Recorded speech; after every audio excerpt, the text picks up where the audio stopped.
গুরুত্বপূর্ণ আলোচনা নিয়ে আসছেন জনাব হযরত মাওলানা শরীফুল ইসলাম আশরাফী সাহেব।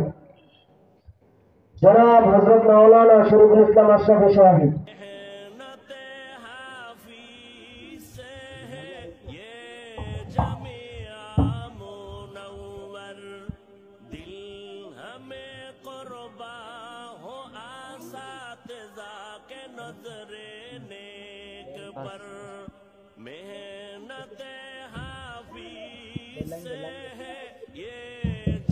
ও মুসলমান ইমানদারেরা, পর্দার অন্তরালের মা, আমিও তো একটা মায়ের সন্তান।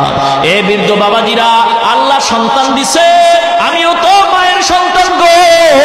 আমার মা বাবায় কত ধন্য, আব্দুল কাদের জিলানীর মা বাবা কত ধন্য, শাহজালালের মা বাবা কত ধন্য গো, হাফেজ কোরআনের মা বাবা কত ধন্য, মুসলমান ইমাম মুয়াজ্জিনদের মা বাবা কত ধন্য। ও পর্দার অন্তরালের মা, সম্মান দেয় না। ও মাগমা, ইসলাম ছাড়া তোমাদের সম্মান কেউ দেয় নাই। বৌদ্ধদের ধর্ম করে দেখবা, বাপ মারা গেলে সন্তান ছেলে পাবে, সম্পদ ছেলে পাবে, মেয়ে কিছুই পাবে না। হিন্দুদের ধর্মগ্রন্থ পড়ে দেখো, হিন্দু ধর্মের আইন হইল বাবায় মারা যাবে, সব সম্পদ ছেলে পাবে, মেয়ে কিছুই পাবে না। ইহুদি খ্রিস্টানদের আইন হইল বাবায় মারা যাওয়ার পরে সব সম্পদ ছেলে পাবে, মেয়ে কিছুই পাবে না।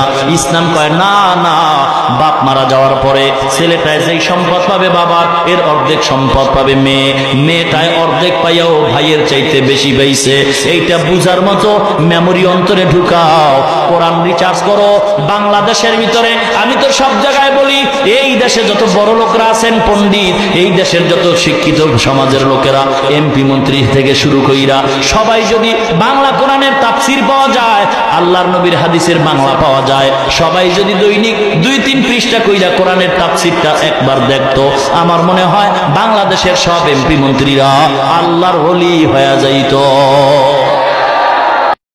ইয়া রাব্বি ইন্নাকা মালিকুন আমরাল ওয়ারা ইয়া আলিমাল হারাকাতি ওয়াস সাকানাতি ইজআল লিমান রাহালু। এই বক্স হলো না, বক্স হলো না ভাইয়া, বক্স হলো না।